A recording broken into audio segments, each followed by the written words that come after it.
Хямралгүй, халаалтгүй, харанхуй хүйтэн өдрүүд үргэлжилсээр байна. За хязээ хэмээн байдалтай орохыг хинч хэлж мэдэхгүй байна. За учир нь хуучирч муудсан, нацралт нь хэтэрсэн, нөөц тоноглолгүй тоног хөрөмжүүд хязээ эвдэрч хязээ зогсохыг хинч таашгүй. За дэмэл дэлгэрчихгүй гэж санаа зовцоож байна. За 4-р дулааны захилгаа станц дээр гарсан зуухны гэмтлийг засварлаж дууссан ч араас нь дахиад засаж янзлах ёстой зуухнууд шилээ даран хүлээж байна. За ийм байхад тогны хязгаарлалт зогсох нь битгий хэл хязгаарлалт хийдэг цагууд нь улам сонхон тодорхой. За үндсэндээ чойжил сүрэн сайд захилгааны хязгаарлалт хийхгүй байхыг хичээе гэж хэлснээс нь хойш тог тасарсан хэвээр байгаа юм а. Дээд 3 орой хүндрэлтэй, дээд 4 хүндрэлтэй байна. Бид нар бөөрөлжүүд дээр бас 30-аад хүнтэй баг ажиллаулж байна. Нэгэнт энэ чадлын өтгөл орсон байгаа нөхцөлд хөлдөл түүсгэж болохгүй. Хөлдөл түүсгэх юм бол бүр энэсээ төвхтэй байдалд орно. Хоёрдугаар энэ хэрэглээг ингэж хязгаарлаж явахгүй бол систем маань өөрөө нурч тэг зогсолт хийх аюултай байхгүй. Тэгвэл бүр улсаараа захилгаангүй болох. Энэ хоёр хүндрэлийг ихний ээлжинд манай эрч хүчний салбарын анхаарч байгаа. Өнгөрсөн зууны 6 дугаар сард дулааны 3 дугаар захилгаан станцад галгарч завг станцын үйлдвэрлэдэг дулаанаас 50 мегаватт утсан. За энэ дутсан дулааныг 4-р дулааны захилгаан станц болон амгалан дулааны станцаас авч байсан. За гэтэл ингэж ачаалал хуваалцахын тулд хамаг зуухай улаастал ажилласны гороор 4-р дулааны захилгаан станцад ч мөн гэмтэл гарлаа. За үндсэндээ урд хормоогоороо хойд хормоогоо нөхөж өдөр хоногийг аргацааж байгаагийн гороор энэ салбар өөдлөхгүй. За үн нэмэгдсэн ч өөрчлөлт гарсангүй. Эрчим хүчний үнийг яах гэж нэмсэн юм? Өнөөдөр альва нэг өдөрт халбан тушаатнуудын хангамжийг сайжруулах гэж эрчим хүчний үн нэмээгүй шүү дээ. 2024 онд эрчим хүчний үн нэмэгдэхэд эрчим хүч буюу одоо дулаан захилгаан станц дөрвийн хөрөнгө оруулалт хийгднийг харж ирсэн. Гэтэл ерөнхий удирдлагын зардал нь 1.8 тэрбум төгрөгөөр нэмэгдэж байгаа жишээтэй. Энэ бол захирал болон түүнийг ойр орчинд байгаа дарга нарын зардал нэмэгдсэн гэсэн үг. Цалин мөнгө, урамшуулал, гадаад амлалт нэмэгдэж гин гэсэн үг шүү дээ. Дулааны захилгаан станц 4 дээр 9-р зуух буюу нэг 500 тонн улсыг халаах, боловсруулах хүчин чадалтай ийм төслийг боловсруулад бараг 10 жил болж байгаа. Би тухайлбал 2022 оны 8 сард эрчим хүчний сайдаар томилогдсон. Түүнээс хойш энэ улсын төсөвт суулгачих санаатай гүйцэлдэт байгаа юм. Ойролцоогоор Монгол төгрөгөөр бол 360 орчим тэрбум төгрөг шаардлагатай. Харамсалтай нь энэ зуухыг шийдэж чадаагүй байна. Нэг бодтер захилгаан станцын шинжилтний 75-аас 90 сая доллар гэж бол инженер нь ярьж байлаа шүү дээ. Энэ чинь 300 орчим тэрбум төгрөг тийм үү? Тэгэхэл Монгол улс бол юу л мөнгө байна те. Бид нар төсвөөс мөнгө гаргаад эрчим хүчний салбарыг бол станцууд барих мөнгө болцоо өнөхөр чулуухан гэлгээд байхгүй. Үндэсний аудитын газрын гарсан дүгнэлтээр дулаан захилгаан станц дээр ноцтой дүгнэлтүүд гарсан байсан. Тэр нь юу байсан бэ гэхээр тэгтлэн бодох бүртгэлийн тухай хуулиа бариагүй. Маш их зардлыг болвол одоо дахиж үн нэмэх чиглэлээр юм шиг харагдахаар маш их зардлыг болвол нэмсэн байна гэдгийг болвол харуулж ирсэн шүү дээ. 2024 оны 11 сарын 15 захилгааны үн нэмэгдээд нэмэгдснээс хойш одоо нэмэгдсэн мөнгөн зүрхэд нийтдээ 560 орчим тэрбум төгрөг илүү цугулж байгаа юм байна шүү дээ нэмснээс хойш. Гэтэл тэрнгээр өнөөдрийн хурлаас яг шинжил хийгдэж чадаагүй байгаа тийм биз? Ахис гарсангүй гэж шүүмжлэх бол хүн болгоны эрхээ. Шүүмжлэх хардах эрх байна. Гүтгэж хэрэггүй байна. 24 оноос хойш сүүлийн жил гаруй хугацаанд бид нар 560 орчим мегаваттын их үүсвэрийг оруулаад байхад манай чадлын өсөлт жил дунджаар 12%-аас доошгүй өсөд байгаа юм. Нөгөө талаас ингээ харахаар хүн зориул бүтцээгээд тэр бүтц нь ингээ буцаад ингээ ажиллахгүй болоод шүү дээ тий. 9 компани удирдлага алдагдaltaй ажилласан мөртлөө урамшуул авсан байна гэд гаргаад ирсэн. Тэрэн дотор 2020-2021 онд 2 жил дараалан урамшуул авсан хүн нь өөрөө дулаан захилгаан станц 4-ийн удирдлага байсан шүү дээ. Тэгээ сая 2025 онд 12 сард ихээр байна уу? Ерхий засгийн сарвалтан дээр тухайн удирдлагыг болвол хуулийн албан байгууллага шилжүүл гэдэг чиглэлтэйгээр чөлөөлж явах шиг байна л. Намайг сайдаар томилогдох үед бол 50 бэх төрийн нарийн бичгийн дараа хамтарч ажилласан. 50 бэхтэй хамтарч ажиллаж байсан хүний хувьд бол нэг иймэрхүү төрлийн зүйл хийхгүй болов гэсэн ийм хувь хүний үнэлэмжтэй явдаг. Гэхдээ энийг бие биш тогтоох эрх нь бол хуулийн хяналтын байгууллага тогтоогаад хэрвээ хууль зөрчсөн байвал хариуцлах хүлээж таарна. Хууль зөрчөөгүй болвол олон нийтэд мэдээлэх байлгүйдэг гэсэн ийм хүлээлттэй байна. Зовлон тоочиж үн нэмчихэд нэмсэн мөнгөөрөө дөрвтэй зүйл хийж чадахгүй байгаа нь чойжил сүрэн сайдын буруу. За үндсэндээ тэр эрчим хүчний салбарын үнийн нэмэгдлийг эрчим хүчний салбарт нааж чадсангүй. За гисэн хэрн мөнгө хөрөнгөгүйгээ гайхаастай. За угаарч зогсохгүй эрчим хүчний салбарт удирдлагын төвшөнд ажиллаж ирсэн албан тушаалтнууд нь авилга албан тушаалын хэрэгт холбогдсон асуудалд ч мөн түүнээс хариуцлага хийхээс аргагүй төрсөн. За энэ мөчийг сөрөг хүчин алдалгүй барьж аван чойжилсрын дор чанд зэрэг эрчим хүчний салбарт хамаарч байгаа сайд нарыг огцруулах бичгийг ерөнхий сайдад хөрвүүлэхээр болсноо мэдгдсэн. Өнөөдрийн эрчим хүчний салбар бол энэ салбарт дандаа худлаа ярьж ирсний үр дүн. Өнөөдөр эрчим хүчний аюулгүй байдал, үндэсний аюулгүй байдал үзэл баримтал дээр байдаг. Эрчим хүчний аюулгүй байдал өнөөдөр бүрэн алдаглаа. Сүүлийн нэгэн жил хүрэхгүй хугацаанд ТЭЦ3, ТЭЦ4 гэдэг энэ цахилгаан станцуудаар ээлж дараалсан дэлбэрэлтүүд босны улмаас хүний аймнаас эрсдсэн хүртэл юм тохиолдол байна. Харамслаа нэнд хинч хариуцлага хүлээдэг. Хариуцлага хүлээдэг юм тогтолцоог байхгүй болсон юм байна засгийн газарт. Тийм учраас засгийн газар давхардуулсан чиг өрүүдийг давхардуулж бий болгодог, хяналт хариуцсан сулардаг, хэн хариуцах мэддэгтэй болдог ийм асуудлууд байна. Тийм учраас замун эрчим хүчний үндэсний реформын хороог татан буулгасан нэртэй мөртлөө өнөөдөр Шадар сайдын ажлын албан дээр эрчим хүч экспортыг дэмжих нэг жигэд бас юм бүтэн сая 11 сард байгуулсан байгаа. Тэгээ ингээд нэг салбарыг хэд хэдэн сайд ингээд тодорхой асуудлуудаар өөр асуудал ингээд хариуцдаг болоод ирэхээр хинч үүсэж байгаа нөхцөл байдал, үүсэж байгаа гэмтэл, ирээдүйд үүсэх аюулгүй байдлууд хинч хариуцлага хүлээж чадахгүй нэг ийм тогтолцоо бий болсон байна. Тийм учраас миний бие өөрийнх нь планкн дээр өнөөдөр Монгол Улсын ерөнхий сайд Зандан Шидэрт эрчим хүчний сайд Чойжилсүрэн, за Шадар сайд Дорж санд нарыг ажлын хариуцлага тооцож огцруулахыг шаарт залан бичиг явуулж байгаа. 2016 онд айл өрхийн цахилгааны төлбөрийн тариф 1 кВт цаг тутамд дунджаар 122 төгрөг байсан бол өнөөдөр 280 төгрөг болсон. Өөрөөр хэлбэл 2.3 дахин нэмэгдсэн. За энэ хугацаанд эрчим хүчний цахилгааны станцуудын алдагдал ойролцоогоор 1 их 80 орчим төгрөг болсон. Энийг хаанаас юунаас нөхөж байгаа вэ гэхээр юуны төрөнд улсын төсвөөс байнга татаас олгож байгаа. Одоогийн байдлаар 250 гаруй тэрбум төгрөгийн татаас зөвхөн энэ цахилгааны салбарт олгосон. Ер нь эрчим хүчний салбарын олгосон татаас гэвэл их 80-аар хэмжигдэхээр байна. Энэ их мөнгийг ингээд энэ эрчим хүчний салбар руу цутгаад байдаг. Гэтэл үр дүн юу вэ гэдээ харахаар бид нар өнөөдөр энэ их мөнгө маань дарга нарын тансаг хаус, машин болчихдг юм байна гэдгийг одоо бүгдээрээ олж харж ийн ихнээс нь тийм үү? Намайг огцруулаач гэдэг дорчон сайдууд өөрийг огцруулаач гэж шижир гшүүн. Тэм шаардлага хүргүүлж байгаа юм л. Би бас өөрөө зөөнхийн гишүүн байсан хүн. Мэдээж энэ чадлын нутагталд орцсон. Хязгаарлалт гэхээр олон нийт ч бас дур хүчрлэх хааштай тийм үст. Ийм яг зөрөг хүчний талд бол ийм таатай боломжийг ашиглаж улс төр хийхийг бол ойлгоо шүү дээ. Гэхдээ түүнийг суглах хэсгээ засгийн газрын тэргүүн хараахан шийдээг байна. За 106 дугаар сар дулааны 3 дугаар цахилгаан станц дээр галгарч ажилтнаа нь амиа алдах үед салбарын сайд Чойжилсүрэнд хариуцлага тооцохыг олон нийт шаардаж байсан. За гэсэн ч түүнийг огцруулах нь битгийх л Зандан Шадар өөрийн танхимдаа багтааж эрчим хүчний сайдаар нь үргэлжлүүлэн ажиллахаар болсон. За яалтчгүй Чойжилсүрэн сайд дархлагджээ. Яг ийм чадлын нутагталд байгаа хэн ч байсан энэ нөхцөл байдалд тулна. Мэдээж эргэлэгч мэдээж энэ юу болоод байгаа мэдээлэл авсан. Олбогдох мэдээллүүдийг өгсөн.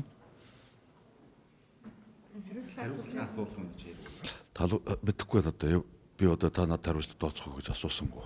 Тог цахилгаангүй лааш үдэнцтэйгээ зуурладж байгаа энэ харанхуй хүйтэн өнөдрүүд жижиг дунд бизнес эрхлэгчдийг хамгийн их туйлдуулж байна. За тог засварлал бол үйлдвэрлэлээ зогсно. За үйлдвэрлэлээ зогсчихвол орлого байхгүй. За яг энэ нөхцөл байдал дахиад хэд хоногт үргэлжлэхэд бичил бизнес эрхлэгчид ашиг олох биш алдагдал хүлээж банкнаас авсан зээлээ хүртэл төлж чадахгүй хүрхээр байгаа талаар ярьлаа. Бидний ирж сулрах хүртэл цахилгааны хязгаарлалт үргэлжлэнэ гэдгийг албаныхан шууд биш тойр утгаар хэлсэн.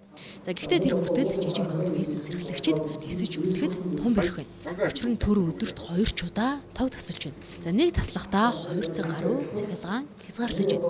За ийм нөхцөлд үйлдвэрийн ажил урагшлахгүй байгааг Повгор хүү хүнсний үйлдвэрийн захирал ярьлаа. За тэрээр тогны хязгаарлалтаас болж үйлдвэрийн ажилчдаа шөнөөр ажиллуулахад хүрчээ. Хэдийн ажилчдынх нь хийж байгаа ажил нь адилхан ч ажиллаж байгаа цаг нь өртсөж байгаа учраас энэ чинээгээр ажил олгогчид цалингийн зардал нэмэгдэж байгаа хэллээ. За энэ мэтчлэн Батболд цахилгааны хязгаарлалтаас болж өдөрт дор хаяж 3.3 сая төгрөгийн алдагдал нөлөөлж байгаа. Одоо үйл ажиллагаа доголдохоос илүү нөгөө нэг компанид алдагдал гэж зүйл амар их болчиход байгаа байхгүй. Шүн ажиллаж байгаа ажилчид өдөржингөө ингээд ажилласан ажилчид шүнжингөө ажиллахдаа хөдөлгөөн нь удаашрдаг.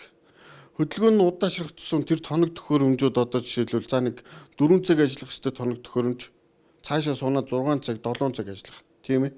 Тэнгууд энэ 380 тоног төхөөрөмжүүд чинь надаас бас 1 минут секундээр мөнгө аваад байгаа байхгүй. За тэр мэрийгээ ингээд нарийн тооцох юм бол баг 3 сая 300 авцсан болно. Тий. Ер нь тэгээ тийм л алдагдал хүлээж штэ 3 сая 300 гэх. Үндсэндээ эрчим хүчний салбарыг ийм байдалд хүргэсэн улс төрчдийн алдаатай бодлогын үр дүн нь өнөөдөр иргэдэд ингэж охирол учруулж байна. За бас нэг жишээ татъя. Тог гинэт тасарснаас олж 8 нэрийн хүнсний бэлгүүрийн касси машиныг шатсан тухай худалдаа эрхлэгч ярьж байна. Хэрв албаныхан тогоо таслана гэсэн цагтаа хуваарийнхын дагуу тасалсан бол ийм зүйл болохгүй байсныг хэлж яллаа. За үүнээс нь олж цахилгаан хэрэгсэлний шатаж байгаа тохиолдол иргэн тойронд цөөнгөө гарч байгаа. Касси машин байна тийм. Касси машин эднэр чинь олон удаагийн давтамжтай одоо ингээд тогн гид таслаад ингэж явж байгаа юм бол бидний касси машин шатах тохиолдлууд айгүйх гарч байгаа байхгүй юу. Одоо жишээлбэл манайх ингээд саяхан ч гэсэн ингээд нэг тэгж байгаа. Тэгэнгүүт сая дахиад бас ингээд камерын дэлгэцсэн хүртэл ингээд шатчихж байгаа. Тог шууд гинт тасарснаас болж байгаа байхгүй юу. Гинт тасарч гинт ирэх тодорхой яг энэ хугацаанд тасарнаа. Тэдээс хэдэн цагийн хооронд тасарнаа гэж хэлээд тэр цагтаа хэрвээ ирдэг, тасардаг гэх юм бол бид нар бас тодорхой хэмжээний бас нэг хариуцлагатай тэр үйлдэлээ хийгээд явна гэсэн үг байхгүй юу. Тэгэхээр яг тийм байдал бол ерөөсөө үүсэхгүй байна. Тийм байдал ерөөсөө гарахгүй байна. Салбарын сайд жожил сүрэн тогны хязгаарлалт хийхгүй байхыг хичээе гэж хэлснээс нь хойш цахилгааны хязгаарлалт үргэлжилсэн юм байна. Албаныхны зүгээс хязгаарлалт үргэлжлэх хугацаа 1 цаг гаруй гихч за бодит байдал дээр 2 цаг гаруй үргэлжиж байгааг их сурвалжууд хэлж байлаа.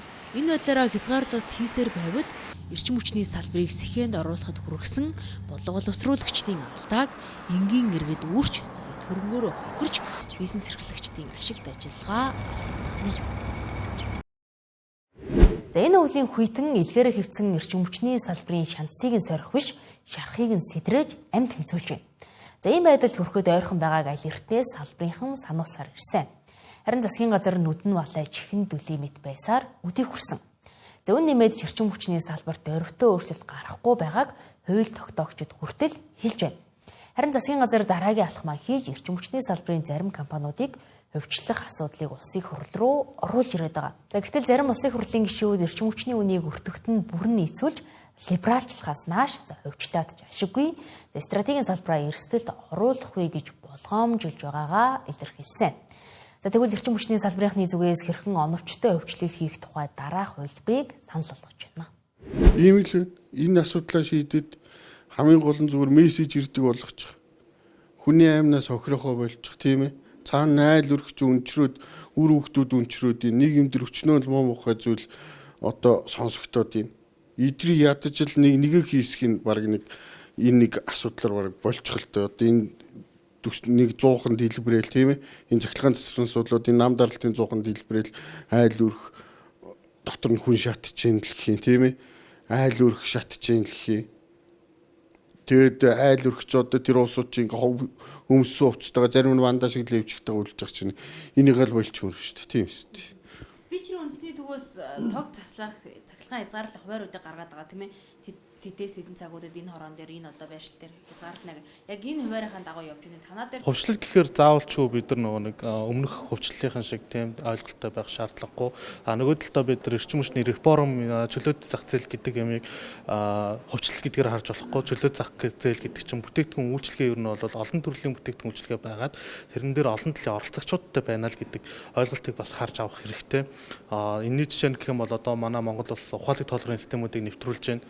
Цахилгаан дээр явж байна. Одоо удахгүй бас магадгүй дулаан руу орж эхэлнэ. Тэнгүүд энэ ухаалаг тоолбор гэдэг юмыг суйрлуулснараа иргэн дээр ямар давуу талаар гэхээр нөгөө тоолрын заалтаа бид нар цаасан дээр бичүүлээд таны энэ сарын усны талааны төлбөр ийм гарлаа гэдэг энэ юм байхгүй болно гэдэг ч аа. Гэлэг гэхдээ энэ ухаалаг тоолборыг суйрлуулах гэж байгаа юм бол хэн оруулж ирэх юм? Хэн худалдаж авах юм? Хэн суйрлуулах юм? За их тэр ухаалаг тоолборуудын баталгаажуулалтыг хэн хийх юм? Цаашдаа энэ дээр гарч байгаа засвар үйлчлэгээ гэмтэл аваар юмуудыг хэн засварлах юм гэдэг ч юм уу те. Иймэрхүү асуудлууд нь одоо ингээд төр өөрөө ухаалаг тоолборуудыг оруулж ирээд явж байгаа дээр тэгвэл энэс цааших асуудал нь яах юм бэ? Энэ дээр оролцох талууд нь хэн байх юм бэ гэдэг манай ер нь бол бодлого тодорхойлогч нар маань дутуу хараад байгаа юм уу? Эсвэл бол яг өөртөө л ингээд төрн л ингээд дахиад хийдэг нөгөө салбар нь л дахиад асуудлыг бүх ачааллыг өөр төр авдгаар явах гээд байгаа юм уу гэдэг ийм асуудал байгаа байхгүй. Тэгэхээр хувьчлал гэдэг чинь болвол ер нь бол зүгээр нэг хувийн хвшилт өгөх гээд байгаа юм биш. Эсрэг талаас хувийн хвшлүүдийг оролцуулах гэдэг нэг байр суурийг бид нар хараад байрж явал илүү зүгээр байна л гэдэг.